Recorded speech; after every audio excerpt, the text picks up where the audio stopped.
Hi folks, it's Andy here, talking about magic behind the scenes, how I approach magic. I've done a video the other day about various things.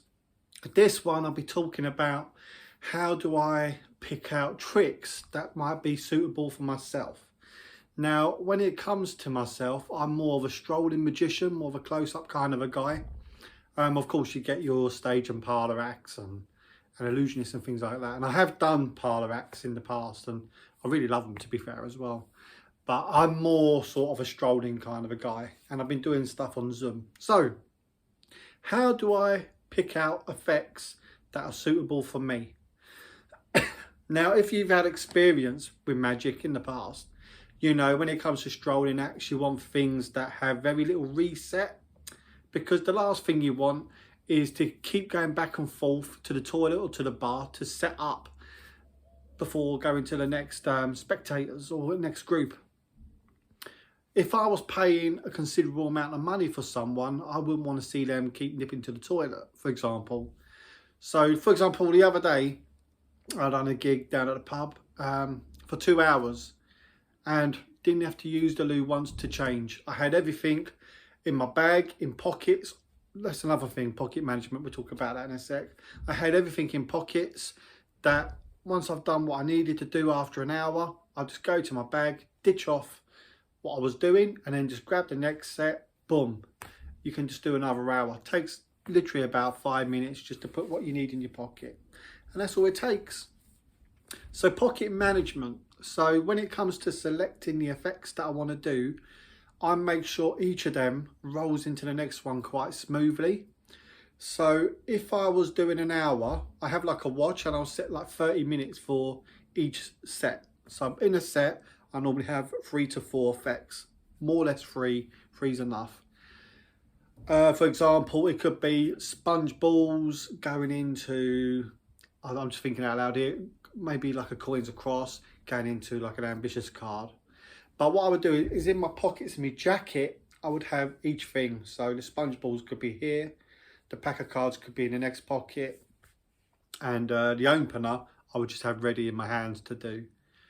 In my trouser pockets, I would have the next 3 items. So when that half an hour is up, then I can place them in the pocket and then just do the next half an hour from my trouser pockets, if you know what I mean.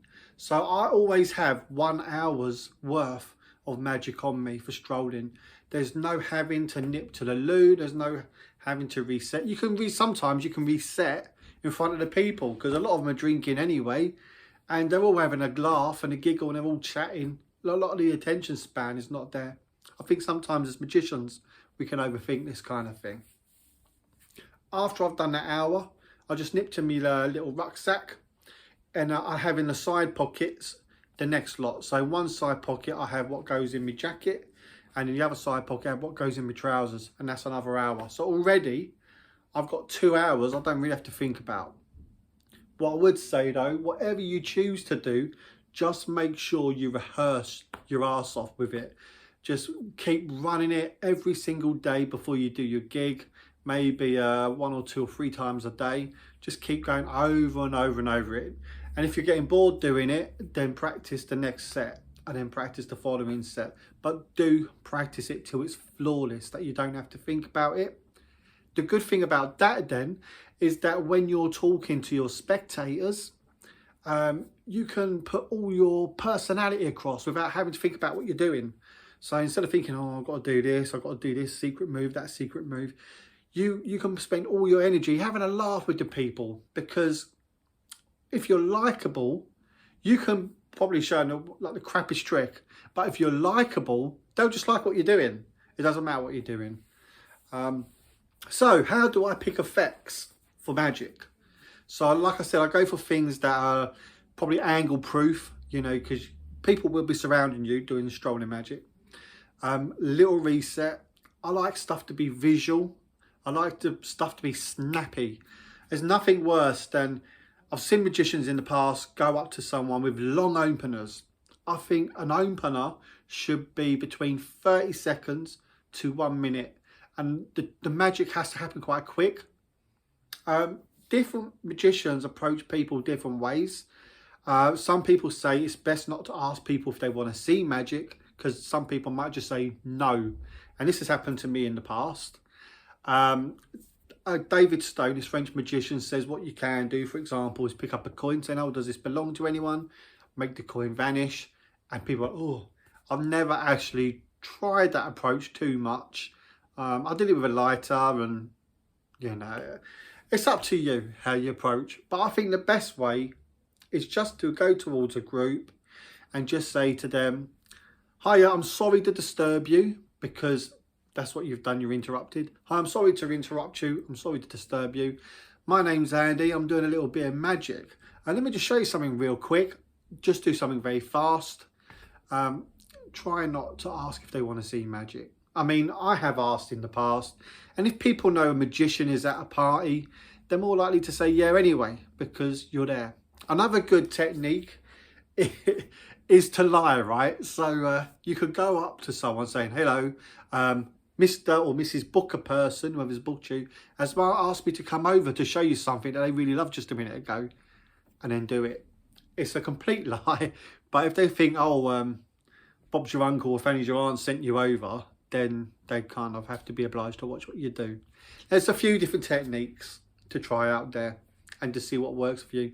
I find doing street magic really daunting, because if you're in the street, it's quite hard to go up to someone and just saying, look, you know, do you mind seeing something?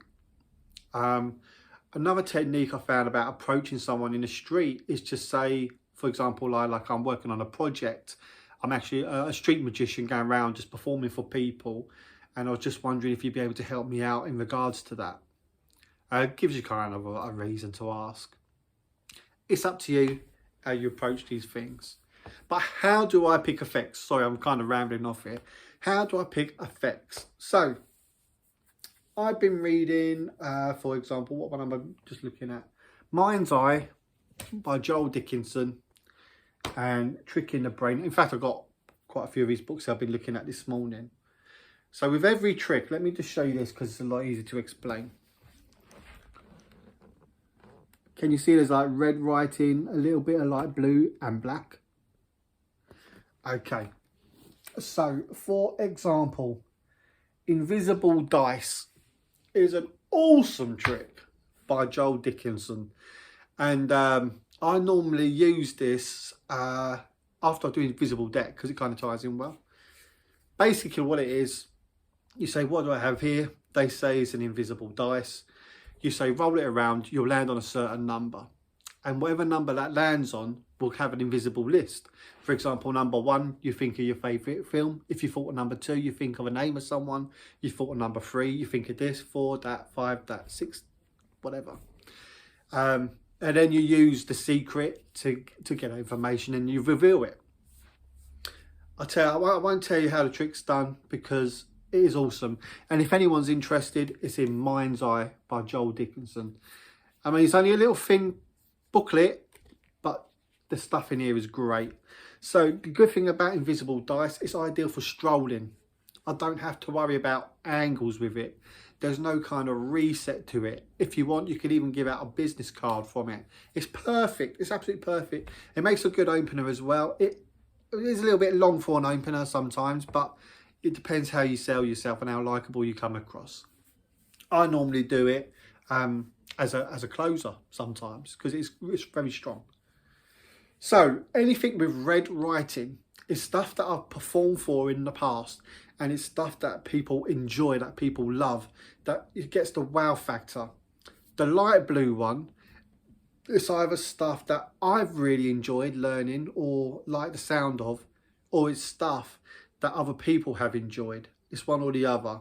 With the red one, it's stuff I love and that they love. Anything in black is like effects that I haven't yet tried out on anyone, and it might be worth just testing the water with them to see how they go across. Anything that's a bit shit, I leave off the list. So if I've done it and it hasn't come well, I'll just delete it off the list. So when it comes to effects as well, if I'm learning through books like Mind's Eye or Joel's Tricking the Brain, I would literally list every single effect in it, and over time I would do each effect on someone at some point, and then I would just keep the good stuff that works for me and get rid of the bad stuff. Now, it's like jokes, like with magic isn't for everybody. Like, you'll find stuff that works better for you than it does for me. And like, you might do something that's brilliant, but if I was to do it, I might end up crap. So it's like art, you know, it's not for everybody. Also, I'll write it down, for example, if something is strolling. For example, let me show you this. I'll try and get real close so you can see. So it's got invisible deck, so it should be invisible deck, should be invisible dice. And it's got a nest, which means strolling. And it's a thought reading piece. So I always kind of put what the kind of effect is. And then also put down if something's more suitable for parlour, like fruitful. That's more suitable for parlour, and that's awesome as well. And it's great for Zoom. But I do this with all my books and DVDs and any lectures I've seen. I'm a bit crazy like that. But it's a good way to do things. When it comes to doing a show, what I would normally do, if I'm looking for strolling bits, I have a file called Strolling Magic. I have one set for cards. I'd have a strolling list set of close-up and prop-based stuff. Anything like mentalism, I kind of put in the close-up stuff. So I have a card one separate.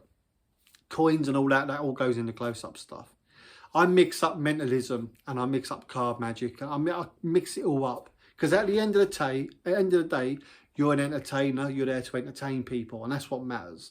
You have purists out there that think you shouldn't mix magic and mentalism together. But I do, and I've never had any issues with it. And I've been doing magic for ages. It's never been a problem. Okay, so there's 3 types of effects that people look at. People see things as it's either a crap trick, they look at a trick thinking it's more of a puzzle, or they look at a trick thinking, wow, that's amazing. So when you pick out effects, you want to go for the wow, they're amazing tricks, rather than ones that are puzzle. Because if you show someone an effect and they start saying, oh, this is how you do it like this is how you do it like that, you know, you're coming across more of a guy that shows puzzles than miracles. And if I ever have that instance, I'll go home and I make a note of it and I think, right, maybe I'll try that trick once or twice more. And if it still comes across as a puzzle, then maybe I won't do it no more. You have to be really, like, you know, you have to cut the stuff quite a lot. So, other magic. Magic effects. I think they're called effects because it's the effect they have on people. So when I do magic, what I'm looking for is people to laugh. If people are laughing, it means they're entertained. So I'm looking for people that are laughing.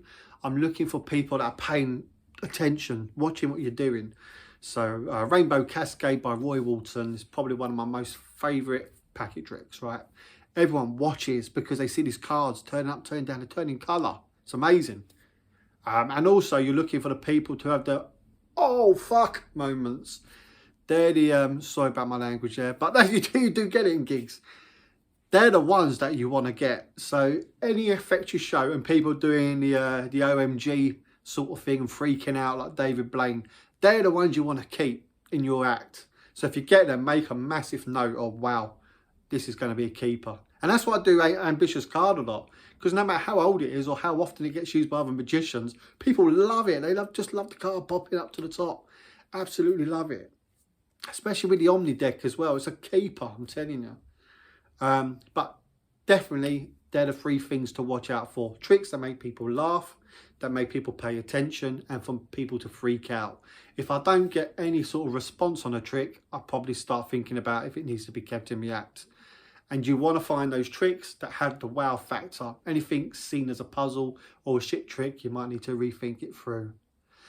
But that's a little bit for now, and I hope that's kind of helped on how to pick magic out. But definitely make notes of all the tricks that you do and what works for you and what doesn't. Because as magicians, we're all different kind of people and different kind of performers. With parlour magic and with stage magic or illusions, I would do exactly the same thing on my end. So if I was doing a parlour trick, for example, like Fruitful, it's amazing. So I would write that in red letters and put it on my file on my computer, and it's more suitable for parlour. Sometimes when it comes to picking out tricks as well, I get kind of muddled up and I don't know what to do. I think, oh, there's so much red ones here, I don't know what to pick. So what I would literally do is copy and paste the whole entire list into a randomizer and hit randomize and just see what list comes out. So I might get something come up and I think, oh, that's a good idea. If I do that, that will tie in really well with this other thing I've got here. Because sometimes we forget about the old stuff we learn. So definitely worth putting things into a randomizer. Anyway, guys and girls, I hope you'll get something from that. I know I've been rambling on, but this is just what I do and how I approach magic. Take care for now.